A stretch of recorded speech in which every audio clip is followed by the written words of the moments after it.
Hello guys, स्वागत है आप सभी का ऑनलाइन स्टडी एकेडमी में। दोस्तों, रोजगार और निर्माण का नया अंक प्रकाशित हो चुका है जो कि 17 अक्टूबर से 23 अक्टूबर 2022 तक का है। और पिछले हफ्ते वीडियो नहीं आ पाई थी जो कि 10 अक्टूबर से 16 अक्टूबर वाला एडिशन था। तो आज के इस वीडियो में हम दोनों ही एडिशन को कवर करेंगे। जो पहला एडिशन था 10 से 16 अक्टूबर, जो दूसरा एडिशन है 17 से 23 अक्टूबर, दोनों कवर करेंगे। देखेंगे क्या कुछ इंपॉर्टेंट रहा है इस 2 हफ्तों में। इसके अलावा इंपॉर्टेंट एमसीक्यू है, उन्हें भी कवर करेंगे। और सबसे इंपॉर्टेंट है इस साल के नोबेल पुरस्कार के अवॉर्डीज, तो इन्हें भी डिस्कस करेंगे आज ही के वीडियो में। तो सेशन काफ़ी ज़्यादा इंपॉर्टेंट होगा। मेक श्योर लास्ट तक बने रहिएगा और पसंद आए तो लाइक ज़रूर करिएगा। आइए शुरू करते हैं।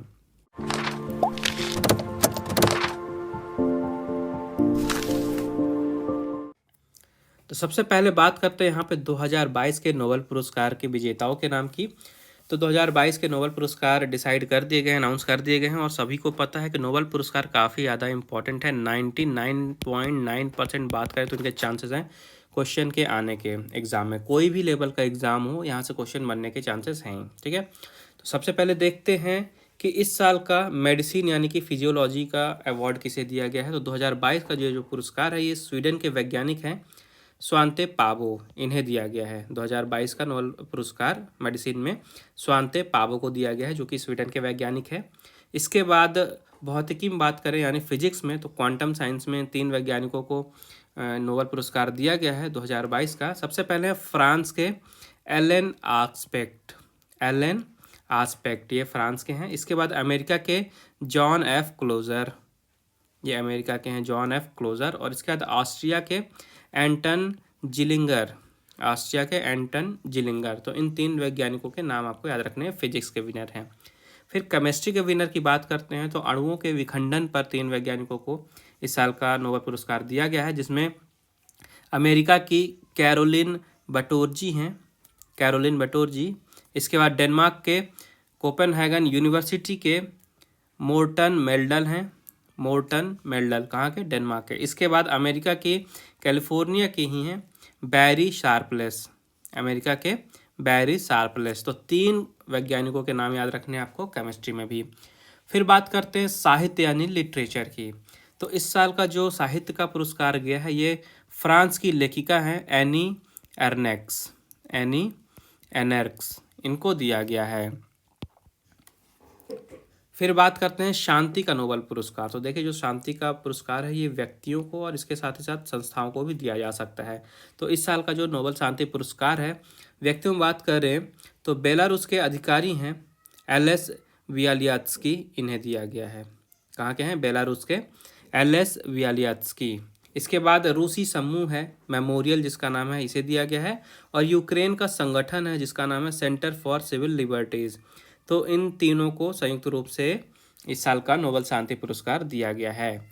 इसके बाद अर्थशास्त्र की बात करते हैं तो 3 अर्थशास्त्रियों को बैंकों और वित्तीय संकटों पर शोध के लिए इस साल का नोबेल पुरस्कार दिया गया है।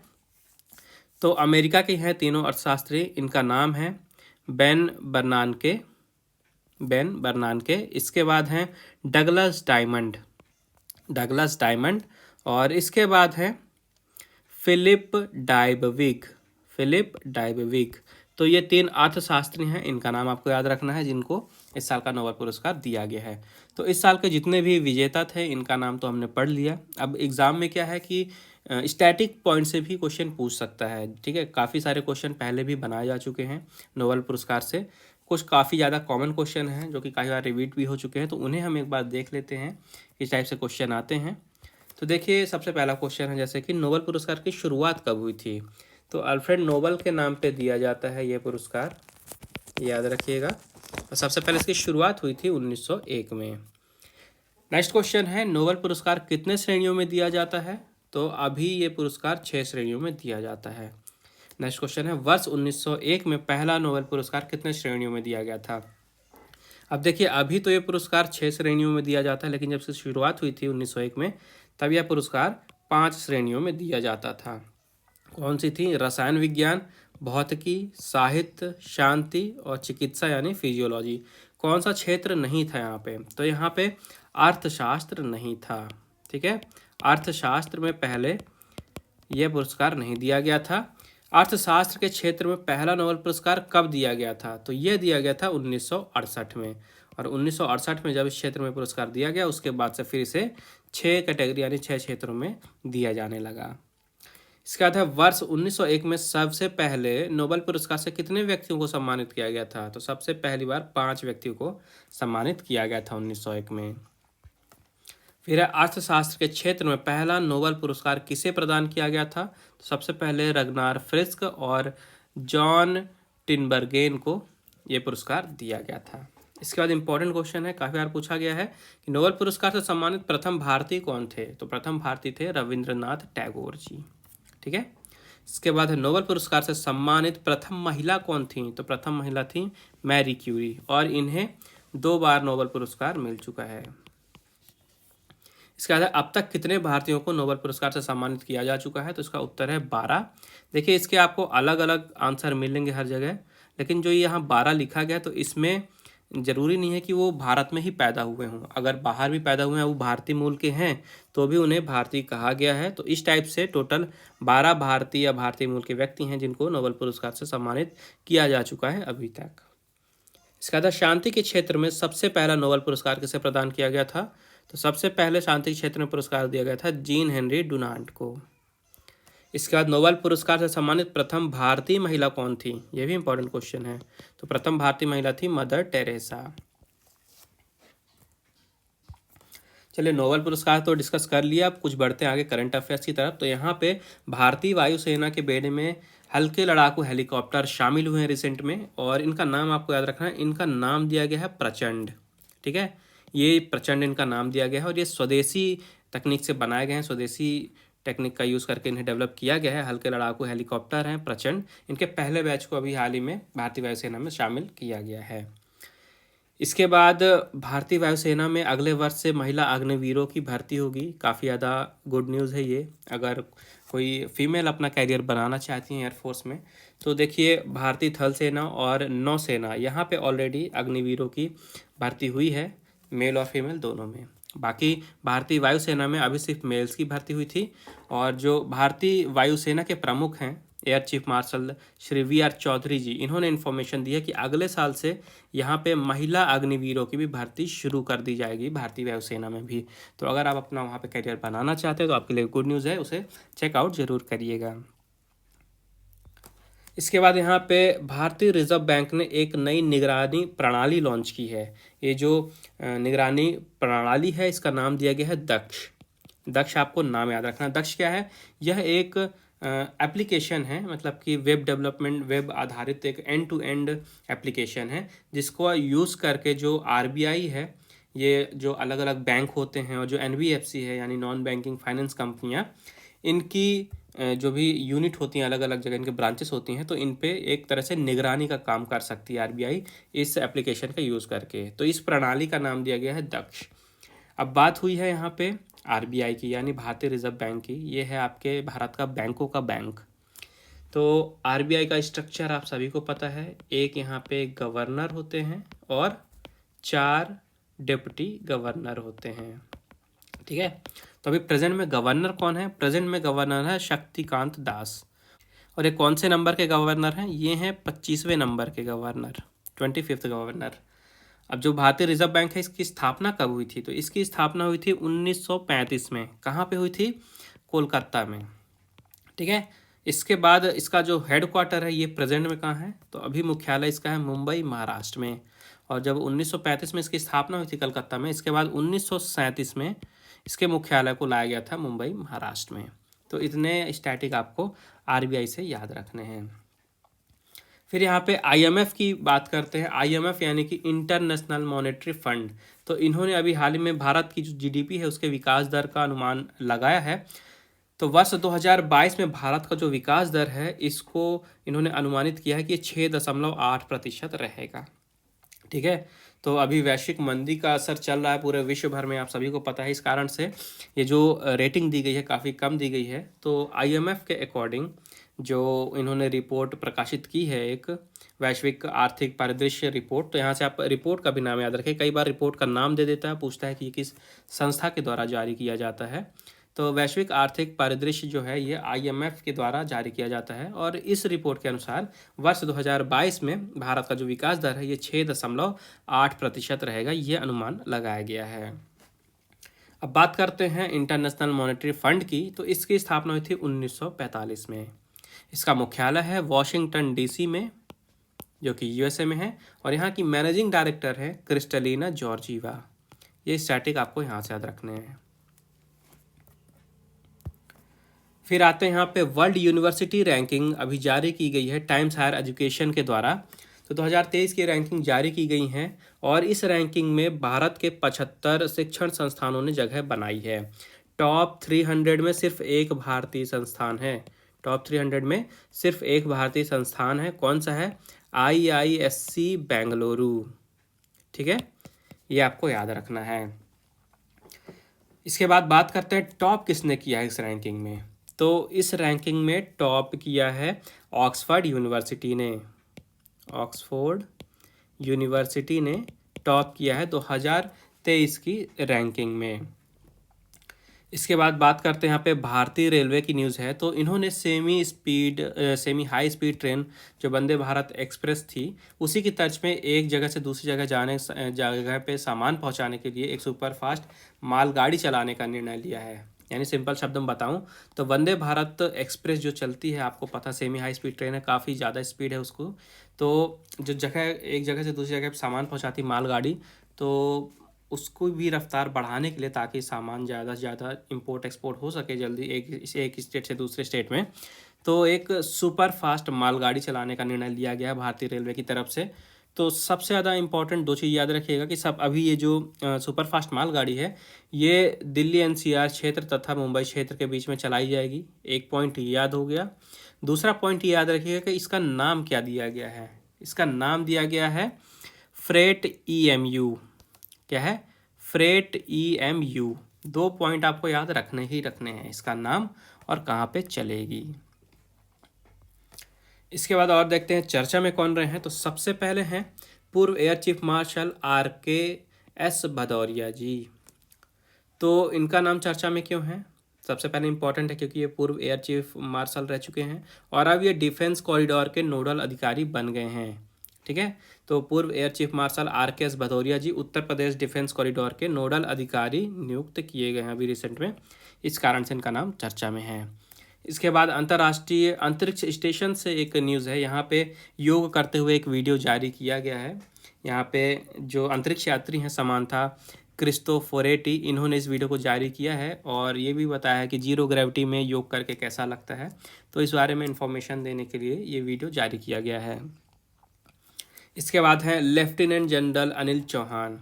तो ये नए चीफ ऑफ डिफेंस स्टाफ नियुक्त हुए हैं। ठीक है, नए चीफ ऑफ डिफेंस स्टाफ कौन बन गए हैं? Lieutenant general Anil Chauhan retired. इनका नाम याद रखिएगा, इंपॉर्टेंट पोस्ट है ये, इनका नाम आपको याद रखना ही है। इसके बाद है इटली की पहली महिला प्रधानमंत्री बनेंगी जॉर्जिया मेलानी। जॉर्जिया मेलानी ये इटली की पहली महिला प्रधानमंत्री बनेंगी। और जब ये पूरे विश्व में कहीं भी कोई चीज़ पहली बार होती है तो अपने आप में काफ़ी ज़्यादा इम्पॉर्टेंट हो जाती है। तो इनका नाम आपको ज़रूर से ज़रूर याद रखना है। इटली की पहली महिला प्रधानमंत्री बनेंगी जॉर्जिया मेलानी। अब बात इटली की हुई है, तो इटली की कैपिटल क्या है? राजधानी है रोम। ठीक है, कभी भी इस टाइप की न्यूज़ आती है अगर किसी भी देश से रिलेटेड, तो उसके आपको स्टैटिक याद होने चाहिए। ठीक है, तो अभी प्रेजेंट में प्राइम मिनिस्टर है वहाँ के मारियो द्रागी, और अगली प्रधानमंत्री यानी पहली महिला प्रधानमंत्री बनेगी जॉर्जिया मेलानी। जो कैपिटल है इटली की है रोम और करेंसी है वहाँ की यूरो। तो ये कुछ पॉइंट आपको याद रखने हैं, कैपिटल, करेंसी और प्राइम मिनिस्टर। इसके बाद है प्रतीक त्रिपाठी। तो ग्वालियर के हैं ये प्रतीक त्रिपाठी। इनको हाल ही में नासा के चंद्रमा आर्टेमिस मिशन के लिए चयनित किया गया है नासा के द्वारा। ठीक है, तो नासा के चंद्रमा आर्टेमिस मिशन के लिए इनका चयन किया गया है और विश्व भर में इसके लिए 300 से भी अधिक जो है आवेदन आए थे, जिसमें से इनका चयन किया गया है। इसके बाद एलिस एक नाम है और ये नाम किसका है? ये नाम एक प्लेन का है जो कि पूरी तरह से इलेक्ट्रिक प्लेन है, यानी ऑल इलेक्ट्रिक प्लेन है। और इम्पोर्टेंट क्यों है? क्योंकि ये दुनिया का पहला ऑल इलेक्ट्रिक प्लेन है। हाल ही में इसने अभी उड़ान भरी है, अपनी सफल उड़ान भरी है, तो इस कारण से चर्चा में रहा है। इसका नाम दिया गया है एलिस। इसका नाम आपको याद रखना है। इसके बाद हैं सृष्टि बख्शी। तो ये भारतवंशी हैं, भारत की महिला अधिकारी कार्यकर्ता हैं सृष्टि बख्शी। इनको चेंज मेकर अवार्ड से सम्मानित किया गया है। ठीक है, चेंज मेकर अवार्ड से सम्मानित किया गया है। ये जो अवार्ड है ये संयुक्त राष्ट्र के सतत विकास लक्ष्य यानी कि SDG सस्टेनेबल डेवलपमेंट गोल्स पुरस्कारों में से एक है, इसलिए इम्पॉर्टेंट है। तो चेंज मेकर अवार्ड दिया गया है भारतवंशी सृष्टि बख्शी को। इसके बाद है क्राउन प्रिंस सलमान। ये सऊदी अरब के नए प्रधानमंत्री बनेंगे, क्राउन प्रिंस सलमान। तो ये सऊदी अरब के नए प्रधानमंत्री बनेंगे। पूरा नाम है इनका क्राउन प्रिंस मोहम्मद बिन सलमान। अब बात हो रही है सऊदी अरब की। तो प्रधानमंत्री का नाम आपने पढ़ लिया। अब क्या बचा? अब बचा हमारे पास कैपिटल। तो कैपिटल है यहाँ की रियाद, और करेंसी है रियाल। रियाद रियाल सिमिलर है, याद रखिएगा। रियाद है कैपिटल, रियाल है करेंसी। ठीक है, और प्रधानमंत्री बन गए हैं क्राउन प्रिंस मोहम्मद बिन सलमान। फिर यहाँ पे अधिवक्ता R वेंकटमणि, और ये काफ़ी ज़्यादा इम्पोर्टेंट है क्योंकि ये भारत के नए अटॉर्नी जनरल बनेंगे। तो केंद्र सरकार ने वरिष्ठ अधिवक्ता R वेंकटमणि जी को नया महान्यायवादी, जिसे हिंदी में कहा जाता है और इंग्लिश में अटॉर्नी जनरल, इनको नियुक्त किया है। इनकी नियुक्ति 3 साल के लिए होगी। और अभी प्रेजेंट में कौन थे? तो प्रेजेंट में थे अटॉर्नी जनरल, ये थे के वेणुगोपाल जी, और 91 वर्ष इनकी आयु हो गई है। इन्होंने इच्छा जताई थी कि इनको इनके पद से हटाया जाए। तो अब जो है नए अटॉर्नी जनरल बनेंगे R वेंकटमणि जी। इसके बाद हैं लियोनेल मेसी, जिन्हें फुटबॉल का गॉड कहा जाता है। इन्हें कौन नहीं जानता। तो इन्होंने डिसाइड किया है कि ये अपने कैरियर का अंतिम विश्व कप खेलेंगे। अर्जेंटीना के लिए खेलते हैं फुटबॉल, अर्जेंटीना के फुटबॉल टीम के कप्तान हैं लियोनेल मेसी। इन्होंने ऐलान किया है कि जो अगला फुटबॉल का विश्व कप होने वाला है इस साल के अंत में, जो कि होगा कहाँ? कतर में। तो इनके कैरियर का ये 5वां विश्व कप होगा और आखिरी विश्व कप होगा, यानी कि इसके बाद ये संन्यास लेंगे। तो यहाँ से क्या इंपॉर्टेंट पॉइंट्स कवर कर सकते हैं हम? एक तो सबसे पहले आपसे पूछ सकता है कि लियोनेल मेसी ये किस खेल से संबंधित हैं? फुटबॉल से संबंधित है। दूसरा पूछ सकता है कि ये किस देश के लिए फुटबॉल खेलते हैं? अर्जेंटीना के लिए खेलते हैं। इसके बाद यहाँ पे डिस्कस हुआ है कि फुटबॉल विश्व कप, तो कहाँ पे होगा फुटबॉल विश्व कप? ये होगा कतर में। तो ये स्टैटिक्स आपको ऐसे ही न्यूज़ में से बीच बीच में निकाल के पढ़ने हैं।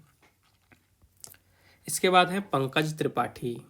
तो आज के दौर पे इन्होंने अपने एक्टिंग से सभी को लगभग अपना फ़ैन बना ही लिया है। पंकज त्रिपाठी ने काफ़ी जाने माने चेहरे हो गए हैं। तो हाल ही में लोगों को वोटिंग के लिए प्रेरित करने के लिए मुख्य निर्वाचन आयुक्त राजीव कुमार जी ने पंकज से डिस्कशन किया, मतलब पंकज त्रिपाठी से डिस्कशन किया, और इनको चुनाव आयोग के नेशनल आइकन के रूप में नियुक्त कर दिया है। यानी कि पंकज त्रिपाठी जो हैं ये चुनाव आयोग के नेशनल आइकन बन चुके हैं। अब इन्हें नियुक्त किया गया है। इसके बाद अमेरिका की न्यूज़ है। तो यहाँ पे अमेरिका के किसान ने, जिनका नाम है ट्रेविस गेंजर, तो इन्होंने विश्व का सबसे बड़ा कद्दू उगाया हाल ही में, और इनका एक रिकॉर्ड बनाया गया है इसी कारण से। तो विश्व का सबसे बड़ा जो कद्दू है अमेरिका के किसान ट्रेविस गेंजर ने उगाया है। इनका नाम आपको याद रखना है। फिर है ब्रिटेन की न्यूज़। तो देखिए ब्रिटेन की जो करेंसी है, सबसे पहले ये जान लीजिए कौन सी है? पाउंड। पाउंड जानते होंगे, पूरा नाम है पाउंड स्टर्लिंग। ठीक है, तो ब्रिटेन की ये करेंसी है। तो अभी तक क्या होता था कि जो सिक्के चलते थे और नोट चलते थे, वहाँ पे महारानी एलिजाबेथ द्वितीय का चेहरा होता था। ठीक है, महारानी एलिजाबेथ द्वितीय का चेहरा होता था ब्रिटेन की करेंसी में। और अब क्या होगा कि ब्रिटेन के जो किंग चार्ल्स हैं, तो किंग चार्ल्स के फ़ोटो वाले सिक्के और नोट अब चलेंगे, यानी करेंसी में बदलाव किया जा रहा है। पहले महारानी एलिजाबेथ द्वितीय का चेहरा होता था करेंसी में, और अब किंग चार्ल्स का फ़ोटो होगा सिक्के और नोट पे। तो ये आपको याद रखना है, काफ़ी ज़्यादा इम्पॉर्टेंट है। फिर है डॉक्टर विवेक मूर्ति। डॉक्टर विवेक मूर्ति, तो ये WHO यानी कि वर्ल्ड हेल्थ ऑर्गेनाइजेशन में अमेरिका के प्रतिनिधि बने हैं। तो याद रखिएगा इनका नाम डॉक्टर विवेक मूर्ति। फिर है लंदन की न्यूज़। तो यहाँ पे ब्रिटेन के पैरमी माइलर्ड ने खास पोशाक पहन के 3 घंटे 26 मिनट और 38 सेकंड में एक मैराथन पूरी की है, और इस खास पोशाक में जो आप पिक्चर में देख रहे हैं, इस खास पोशाक में मैराथन पूरी करने के लिए इन्हें गिनीज वर्ल्ड रिकॉर्ड में शामिल किया गया है। इसके बाद एक और इम्पोर्टेंट नियुक्ति है जो कि हैं संदीप कुमार गुप्ता जी। तो ये गेल इंडिया लिमिटेड के नए चेयरमैन और एमडी यानी कि प्रबंध निदेशक नियुक्त किए गए हैं। ठीक है, तो संदीप कुमार गुप्ता नए एमडी और चेयरमैन बन गए हैं कहाँ पे, गेल इंडिया लिमिटेड पे। इसके बाद मिशिगन से न्यूज़ है। यहाँ पे मिशिगन में एक व्यक्ति हैं विलियम जॉन पावर्स, इनके पास एक घरेलू बिल्ली है और बताया जा रहा है कि दुनिया की सबसे लंबी बिल्ली है, सबसे लंबी पालतू बिल्ली है। तो इसकी जो लंबाई है ये है 18.83 इंच की, और इस कारण से इसका नाम गिनीज वर्ल्ड रिकॉर्ड में शामिल किया गया है। इनका नाम आपको याद रखना है, इस बिल्ली का नाम है फेनरीर। इसका था हैरी कैन। हैरी कैन कौन है, ये भी फुटबॉल खेलते हैं और ये इंग्लैंड टीम के कप्तान हैं। तो देखिए अभी मैंने आप पिछले कुछ न्यूज़ में अभी डिस्कस किया था कि फुटबॉल का जो विश्व कप है इस साल का कतर में होने वाला है। तो इंग्लैंड की तरफ से पोस्टर बॉय बनाए गए हैं कतर वर्ल्ड कप के लिए हैरी केन, जो कि इंग्लैंड टीम के कप्तान हैं। इसके बाद है सुजाय लॉल थाउसेन।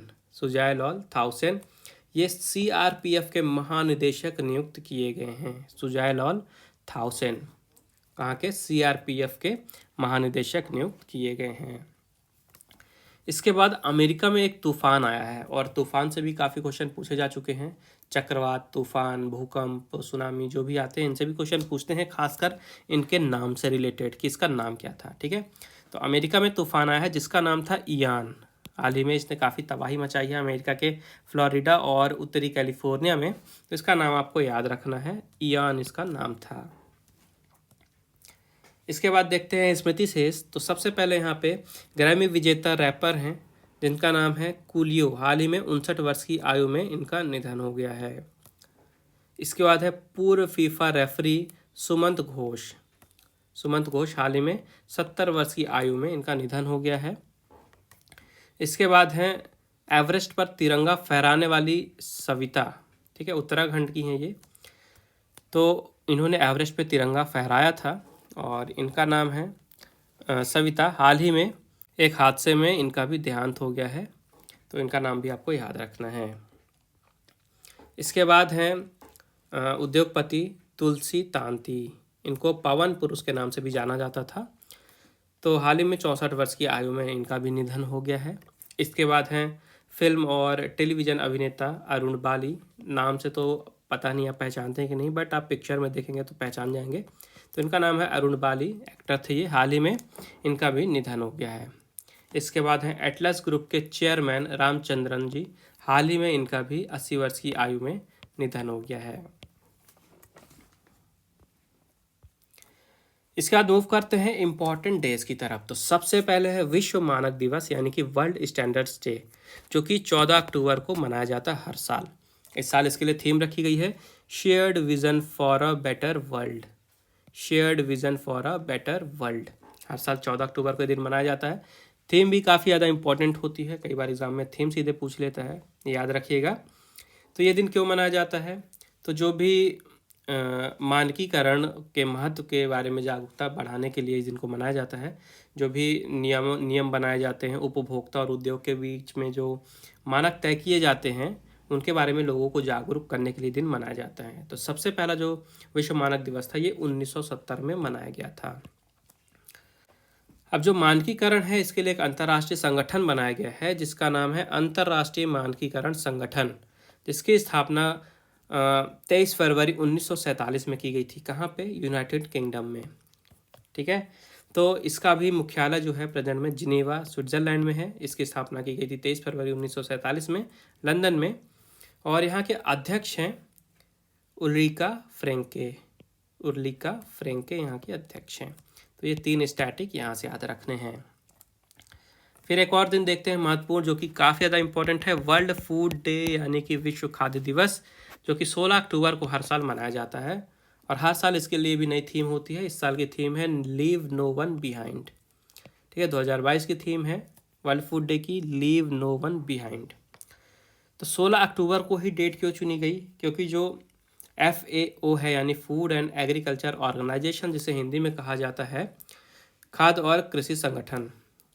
तो इसकी स्थापना की गई थी एक्चुअली में 16 अक्टूबर को 1945 में 16 अक्टूबर को इसकी स्थापना की गई थी। इसलिए इस दिन को यादगार बनाने के लिए हर साल 16 अक्टूबर को ही विश्व खाद्य दिवस मनाया जाता है, ताकि विश्व भर में जो लोग हैं पीड़ित है, भूख से पीड़ित है, जिनके पास खाने के लिए पर्याप्त खाना नहीं है, इनकी समस्या के बारे में समाधान निकाला जा सके, किस तरह से इनकी समस्याएं दूर हो सकती हैं, जो भी आवश्यकता है वो पूरी की जाए, खाद्य सुरक्षा और जो उसके अंदर पौष्टिकता होती है उसको सुनिश्चित किया जा सके। इन्हीं सारे पॉइंट पे डिस्कस करने के लिए, इन पे सोल्यूशन निकालने के लिए ये दिन मनाया जाता है हर साल 16 अक्टूबर को।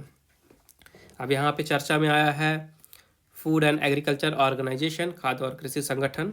तो इसका मुख्यालय है रोम, इटली में। इसकी स्थापना हुई थी 16 अक्टूबर 1945 में, और यहाँ के महानिदेशक हैं क्यू डोंग्यू।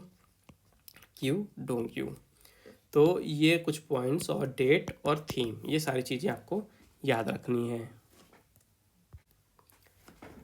इसके बाद आगे बढ़ते हैं कुछ MCQ की तरफ, जहाँ पे हम सबसे पहले डिस्कस करेंगे सामान्य ज्ञान खेल के क्वेश्चन। तो हमारा पहला क्वेश्चन है, वर्ल्ड एथलेटिक्स चैंपियनशिप 2022 में भाला फेंक स्पर्धा के स्वर्ण पदक विजेता कौन है? तो इसका सही जवाब है एंडरसन पीटर्स। इसका था सूर्य कुमार यादव ने T20 क्रिकेट में किस देश के खिलाफ शतक बनाया है? तो इसका सही जवाब है इंग्लैंड। फिर वर्ष 2023 में चीन के किस शहर में एशियाई खेल आयोजित होंगे? तो ये आयोजित होंगे हांगझोउ में। फिर होपमैन कप किस खेल की एक लोकप्रिय प्रतियोगिता है? तो यह प्रतियोगिता है का टेनिस का। नेक्स्ट है, इस वर्ष क्रिकेट एशिया कप किस देश में आयोजित किया गया था? तो ये आयोजित किया गया था UAE में। देखिए पहले श्रीलंका में होने वाला था, ठीक है, श्रीलंका में होने वाला था, पर वहाँ पे कुछ इकोनॉमिक क्राइसिस चल रही थी, जिस कारण से एशिया कप को शिफ्ट कर दिया गया था UAE में। फिर है, वॉशिंगटन ओपन 2022 का खिताब किस खिलाड़ी ने जीता है? तो इसका सही जवाब है निक किर्गियोस ने। फिर है, FIH हॉकी वर्ल्ड कप 2018 में किसे सर्वश्रेष्ठ खिलाड़ी चुना गया था? तो इसका राइट आंसर है आर्थर वॉन डोरेन को। फिर है, कैस्पर रूड ये किस देश के प्रसिद्ध टेनिस खिलाड़ी हैं? तो यह टेनिस खिलाड़ी हैं नॉर्वे के। फिर है, ग्रीको रोमन ये किस खेल की एक स्पर्धा है? तो यह स्पर्धा है कुश्ती की। फिर है, सौरभ गांगुली ने किस देश के खिलाफ अपने टेस्ट पदार्पण मैच में शतक बनाया था? तो इसका सही जवाब है इंग्लैंड। फिर इस वर्ष इंडोनेशिया ओपन में महिला एकल वर्ग की चैंपियन कौन बनी है? चैंपियन बनी है ताइजू इंग। फिर है, डायना एशर स्मिथ ये किस देश की दिग्गज महिला फर्राटा धाविका हैं? तो यह धाविका हैं ब्रिटेन की। फिर है, इस वर्ष वर्ल्ड एथलेटिक्स चैंपियनशिप में पुरुष डेकाथलॉन स्पर्धा में चैंपियन कौन बने हैं? तो इस वर्ष चैंपियन बने हैं केविन मायर। आगे बढ़ते हैं, नेक्स्ट क्वेश्चन है, वर्ष 2021 में किस खिलाड़ी ने पेरिस मास्टर्स में पुरुष एकल का खिताब जीता था? तो इसका राइट आंसर है नोवाक जोकोविच। फिर है, भारतीय महिला क्रिकेट टीम की वर्तमान कप्तान कौन है? तो वर्तमान में कप्तान है हरमनप्रीत कौर। फिर ओलंपिक खेलों की शुरुआत किस वर्ष में हुई थी? तो ओलंपिक की शुरुआत हुई थी वर्ष 1896 में। फिर इस वर्ष किस खिलाड़ी ने US ओपन का खिताब जीता है? तो इसका सही जवाब है कार्लोस अल्कराज ने। फिर इनमें से कौन भारतीय क्रिकेट टीम के पहले कप्तान थे? तो इसका सही जवाब है CK नायडू। फिर वर्ष 2021 में Italian Grand Prix Formula 1 race के विजेता कौन बने थे? तो इसका सही जवाब है डैनियल रिकियार्डो। फिर इनमें से कौन सा भारतीय खिलाड़ी टेनिस से संबंधित नहीं है? ध्यान से सुनिएगा, नहीं है पूछ रहा है। तो पुलेला गोपीचंद ये टेनिस से संबंधित नहीं है, ये बैडमिंटन से संबंधित है। फिर है, एंडी रॉडिक ये किस देश के टेनिस स्टार रह चुके हैं? तो ये टेनिस स्टार रह चुके हैं अमेरिका के। फिर है, वर्ष 2019 में फीफा महिला वर्ल्ड कप किस देश में आयोजित किया गया था? तो यह आयोजित किया गया था फ्रांस में। फिर है, अमेरिका के महान खिलाड़ी मोहम्मद अली ये किस खेल से संबंधित हैं? इनका नाम तो आप सभी ने सुना होगा। तो ये संबंधित थे मुक्केबाजी से। फिर इस वर्ष वर्ल्ड जूनियर कुश्ती चैंपियनशिप का आयोजन किस देश में किया गया था? तो इसका आयोजन किया गया था बुल्गारिया में। फिर अब वनडे अंतर्राष्ट्रीय क्रिकेट में सबसे बड़ी पारी खेलने वाले बल्लेबाज कौन हैं? तो ये हैं रोहित शर्मा। आगे बढ़ते हैं। योगेश्वर दत्त ने किस वर्ष ओलंपिक खेलों में कुश्ती में कांस्य पदक जीता था? तो यह वर्ष था 2012। फिर है क्रिस सिल्वरवुड वर्तमान में किस देश की क्रिकेट टीम के मुख्य कोच हैं? तो यह मुख्य कोच हैं श्रीलंका के। फिर अब वर्ष 2021 में किस खिलाड़ी ने इंडियन वेल्स मास्टर्स का खिताब जीता है? तो इसका सही जवाब है कैमरन नॉरी। किस देश ने सबसे ज़्यादा बार FIH पुरुष हॉकी वर्ल्ड कप जीता है? तो इसका सही जवाब है पाकिस्तान। फिर अब वर्ष 2025 में ICC महिला वनडे वर्ल्ड कप किस देश में आयोजित किया जाएगा?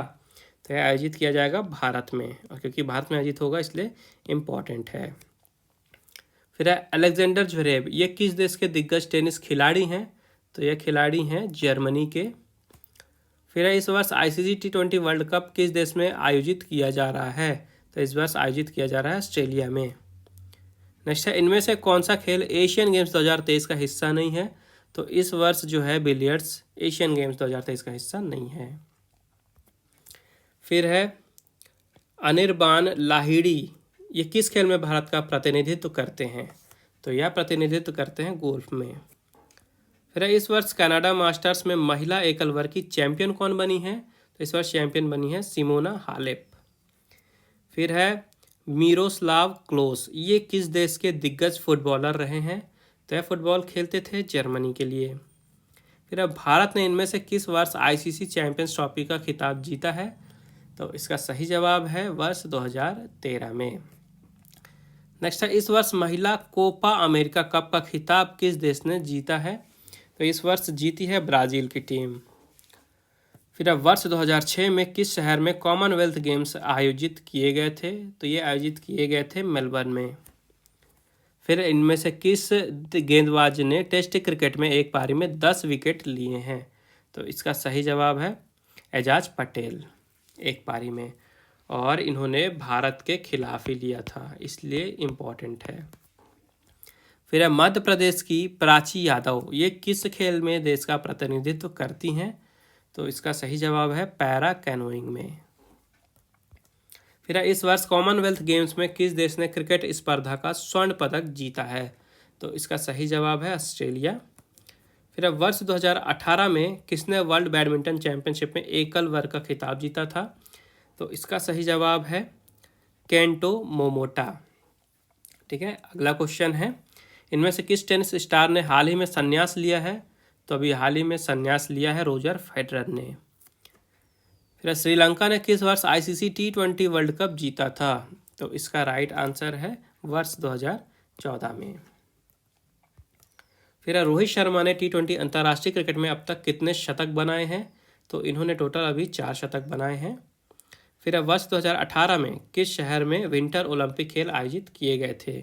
तो ये आयोजित किए गए थे प्योंगचांग में। नेक्स्ट है, वर्ष 2015 में किस देश ने ICC क्रिकेट विश्व कप जीता था? तो 2015 में ICC क्रिकेट विश्व कप जीता था ऑस्ट्रेलिया ने। फिर है विक्टोरिया अजारेंका ने इनमें से कौन सा ग्रैंड स्लैम एकल खिताब जीता है? इसका राइट आंसर है ऑस्ट्रेलियन ओपन। और आखिरी क्वेश्चन है, इस वर्ष ब्रिटिश ओपन गोल्फ चैंपियनशिप जीतने वाले गोल्फर कौन हैं? तो ये हैं कैमरन स्मिथ। अब आगे यहाँ पे प्राचीन इतिहास के कुछ क्वेश्चन हैं, इन्हें भी देख लेते हैं। तो सबसे पहले है, किस उपनिषद में सर्वप्रथम चारों आश्रमों का उल्लेख किया गया है? तो यह उपनिषद है जबाली उपनिषद। फिर है, हाथी गुफा अभिलेख का संबंध किस शासक से है?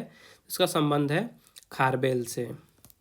फिर है, तमिल ग्रंथ आहना नूर, इस ग्रंथ में किस मगध शासक के दक्षिण विजय का उल्लेख मिलता है? तो इसमें उल्लेख मिलता है चंद्रगुप्त मौर्य का। फिर अशोक के किस शिलालेख में धम्म महामात्यों की नियुक्ति की सूचना मिलती है? तो यह है 5वां शिलालेख। फिर है, अनेकांतावाद का सिद्धांत किस धर्म से संबंधित है? तो यह संबंधित है जैन धर्म से। फिर किस शासक ने शकों पर विजय के उपलक्ष्य में शकरी की उपाधि धारण की थी? तो ये शासक थे चंद्रगुप्त द्वितीय। फिर है, शिलापादिकारम नामक ग्रंथ की रचना किसके द्वारा की गई थी? तो ये रचना की गई थी इलंगो आदिगल के द्वारा। फिर हर्षवर्धन के काल में नालंदा के कुलपति कौन थे? तो नालंदा के कुलपति थे सीलभद्र। फिर है एलोरा के कैलाश मंदिर का संबंध किन शासकों से है? तो इनका संबंध है राजकोट से। फिर इनमें से किसने द्वितीय जैन संगीत की अध्यक्षता की थी? तो अध्यक्षता की गई थी ये देवार्धि क्षमा श्रवण के द्वारा। फिर बुद्ध को महापरिनिर्वाण की प्राप्ति कहाँ हुई थी? तो यह प्राप्ति हुई थी कुशीनगर में। फिर मुंज सागर झील का निर्माण किस वंश के शासक द्वारा करवाया गया था? तो यह निर्माण करवाया गया था परमार के द्वारा। फिर चौहान वंश के किस शासक को राय पिथौरा कहा जाता है? तो पृथ्वीराज चौहान को कहा जाता है राय पिथौरा।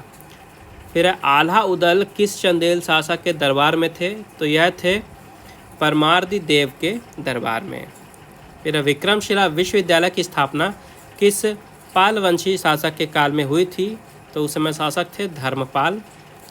फिर है गौड़वाहों के रचनाकार कौन हैं? तो इसके रचनाकार हैं वाकपति। फिर है देवगढ़ का दशावतार मंदिर किस वंश के शासनकाल से संबंधित है? तो यह संबंधित है गुप्त वंश के शासनकाल से। फिर है तमिल साहित्य वेनिगर किसे कहा गया है? तो यह कहा गया है व्यापारी वर्ग में। ठीक है, तो जो तमिल साहित्य है इसमें व्यापारी वर्ग को वेनिगर कहा गया है। फिर कविराज नामक उपनाम से किस गुप्त शासक की कविताएं लिखी गई हैं? तो यह है समुद्रगुप्त। इनकी कविताएं लिखी गई हैं कविराज के नाम से। फिर है आजीवक संप्रदाय के संस्थापक कौन हैं? तो इसके संस्थापक हैं मक्खीलाल गोशाल। नेक्स्ट है चतुर्थ बौद्ध संगीति की अध्यक्षता किसने की थी? तो अध्यक्षता की थी वासुमित्र ने।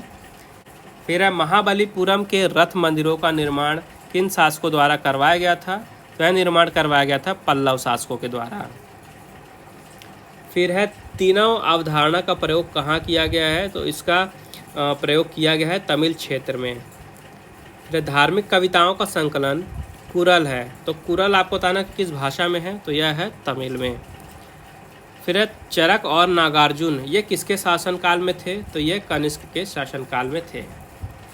फिर है अशोक के द्विभाषी अभिलेख ग्रीक एवं अरमाइक ये कहाँ से प्राप्त हुए हैं? ये प्राप्त हुए थे शरेकुना से। फिर है मिलिंद पहो तो ये राजा मिलिंद और किस बौद्ध भिक्षु के मध्य संवाद है? तो यह राजा मिलिंद और नागसेन के बीच का संवाद है। फिर है निम्न में से किसके वाकाटक वंश की स्थापना की थी? किसने वाकाटक वंश की स्थापना की थी? तो विंध्य शक्ति ने स्थापना की थी वाकाटक वंश की। फिर है नचिकेता और यम का संवाद किस उपनिषद में है? तो ये है कठोपनिषद में। नेक्स्ट है ऋग्वेद का कौन सा मंडल पूर्णतः सोम को समर्पित है? तो जो 9वां मंडल है ये पूर्णतः सोम को समर्पित है। फिर आगम और अंग का संबंध किस धर्म से है? तो यह संबंध है जैन धर्म से। फिर है कौन सा सही सुमेलित नहीं है यह बताना है। तो यहाँ पे प्रबंध चिंतामणि और बिल्हड़ ये जो पेयर है ये गलत है। फिर है विपाशा ये किस नदी का प्राचीन नाम है? तो व्यास नदी का पुराना नाम है विपाशा। फिर है न्याय दर्शन के प्रतिपादक यानी प्रवर्तक कौन थे? तो यह थे गौतम।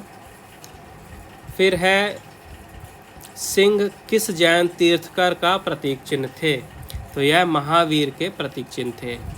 फिर है तृतीय बौद्ध संगीति का आयोजन कहाँ किया गया था? तो इसका आयोजन किया गया था पाटलिपुत्र में।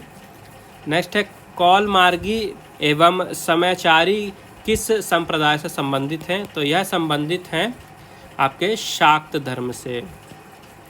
फिर है मौर्य वंश का अंतिम शासक कौन था? तो मौर्य वंश का अंतिम शासक था बृहद्रथ। ठीक है, बृहद्रथ। फिर है कान्व वंश की स्थापना किसके द्वारा की गई थी? तो इसकी स्थापना की गई थी वासुदेव के द्वारा। अब आगे बढ़ते हैं खेल चर्चा की तरफ, जहाँ पे सबसे पहले है इजराइल में आयोजित एक कंपटीशन टेनिस का जो कि था तेल आविव ओपन। तो यहाँ पे एकल वर्ग में बात करते हैं पुरुष के एकल में, तो विश्व के नंबर 1 टेनिस खिलाड़ी नोवाक जोकोविच ने जीता है इस टूर्नामेंट को। और अगर पुरुष युगल की बात करते हैं तो पुरुष युगल वर्ग में भारत के रोहन बोपन्ना और नीदरलैंड के मेटवे मिडल कूप की जोड़ी जीती है। तो यहाँ से दोनों चीज़ें इंपॉर्टेंट हैं। ठीक है, पुरुष युगल वर्ग में चैंपियन बने हैं कौन? रोहन बोपन्ना और मेटवे मिडल कूप। और एकल वर्ग में विश्व के नंबर 1 जो टेनिस खिलाड़ी हैं नोवाक जोकोविक, इन्होंने इस टूर्नामेंट को जीता है। टूर्नामेंट था तेल आविव ओपन, आयोजित हुआ था इजराइल में। फिर यहाँ पे ईरानी ट्रॉफ़ी की बात करते हैं, जो कि भारत में क्रिकेट का घरेलू टूर्नामेंट है। तो हाल ही में जो शेष भारत की टीम है, शेष भारत की टीम ने सौराष्ट्र की टीम को 8 विकेट से हराया है और जीत लिया है इस साल का ईरानी ट्रॉफ़ी। इसके बाद F1 की बात करते हैं तो सिंगापुर ग्रैंड प्रिक्स अभी हाल ही में हुई, जिसे सर्जियो पेरेज ने जीता है। मैक्सिको के अनुभवी कार रेसर हैं सर्जियो पेरेज, इन्होंने Singapore Grand Prix Formula 1 race का खिताब जीता है। इसके बाद है रोड सेफ्टी वर्ल्ड सीरीज़, जो कि क्रिकेट का ही टूर्नामेंट है। देखिए नॉर्मली जैसे क्रिकेट का टूर्नामेंट होता है, पूरे विश्व भर की टीम आपस में भिड़ती हैं चैंपियनशिप के लिए, वैसे ही एक टूर्नामेंट डिज़ाइन किया गया है, जिसमें जितने भी पुराने प्लेयर हैं, रिटायर्ड प्लेयर जैसे कि Sachin Sehwag, Brian Lara, Brett Lee वगैरह, जो भी स्टार प्लेयर हैं, तो सब अपनी अपनी देश की तरफ से खेलते हैं। उसी का टूर्नामेंट था ये। इस साल ये इसका दूसरा एडिशन था। पहला एडिशन जीता था इंडिया ने, और अभी हाल ही में दूसरा एडिशन हुआ है, ये भी जीता है इंडिया ने। तो फाइनल में इंडिया ने श्रीलंका लेजेंड्स को हरा के इस साल का रोड सेफ्टी वर्ल्ड सीरीज़ जीता है। इसके बाद FIH पुरुष हॉकी विश्व कप का शेड्यूल जारी किया गया है। जो अंतर्राष्ट्रीय हॉकी महासंघ है, इन्होंने शेड्यूल को जारी किया है। तो ये जो हॉकी विश्व कप है, ये अगले साल भारत में खेला जाएगा। ठीक है, अगले साल भारत में खेला जाएगा, इसलिए काफ़ी ज़्यादा इम्पोर्टेंट है क्योंकि भारत में होगा। तो इस टूर्नामेंट में टोटल 16 टीमें हिस्सा लेंगी और ये जो टूर्नामेंट है भारत में खेला जाएगा। फिर यहाँ पे ICC player of the month की बात करते हैं, जहाँ पे ICC हर एक महीने जो बेस्ट परफॉर्मेंस देते हैं क्रिकेटर, उनमें से एक प्लेयर चुनता है, एक महिला में एक पुरुष में।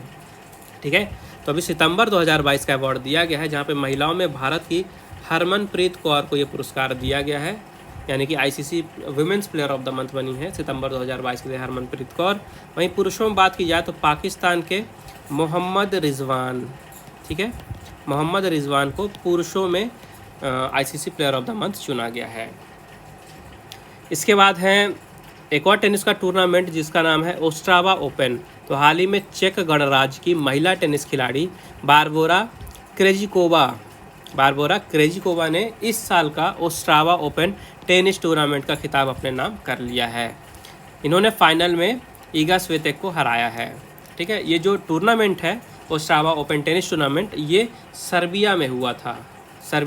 ठीक है, और जो बारबोरा क्रेजिकोवा है, ये चेक गणराज्य के लिए टेनिस खेलती हैं। तो ये आपको याद रखने हैं। फिर यहाँ पे जो राष्ट्रमंडल खेल होने वाले हैं 2026 के, जो कि ऑस्ट्रेलिया के विक्टोरिया राज्य में होंगे, ये याद रखिएगा। 2026 के जो कॉमनवेल्थ गेम्स होंगे वो ऑस्ट्रेलिया के विक्टोरिया में होंगे, 2026 में होंगे। अब दूसरी चीज़ क्या याद रखनी है कि इस टूर्नामेंट से, इस गेम से जो कुश्ती है इसको बाहर कर दिया गया है। ठीक है, रेसलिंग यानी कुश्ती को बाहर कर दिया गया है और अंदर कर लिया गया है किसको, निशानेबाजी को। ठीक है, तो कॉमनवेल्थ गेम्स 2026 जो कि ऑस्ट्रेलिया के विक्टोरिया राज्य में होने वाले हैं, इसमें कुश्ती को बाहर कर दिया गया है और निशानेबाजी को शामिल कर लिया गया है। इसके बाद है अस्ताना ओपन। अस्ताना ओपन भी एक टेनिस का टूर्नामेंट है, जो कि अभी हाल ही में कजाकिस्तान में हुआ था।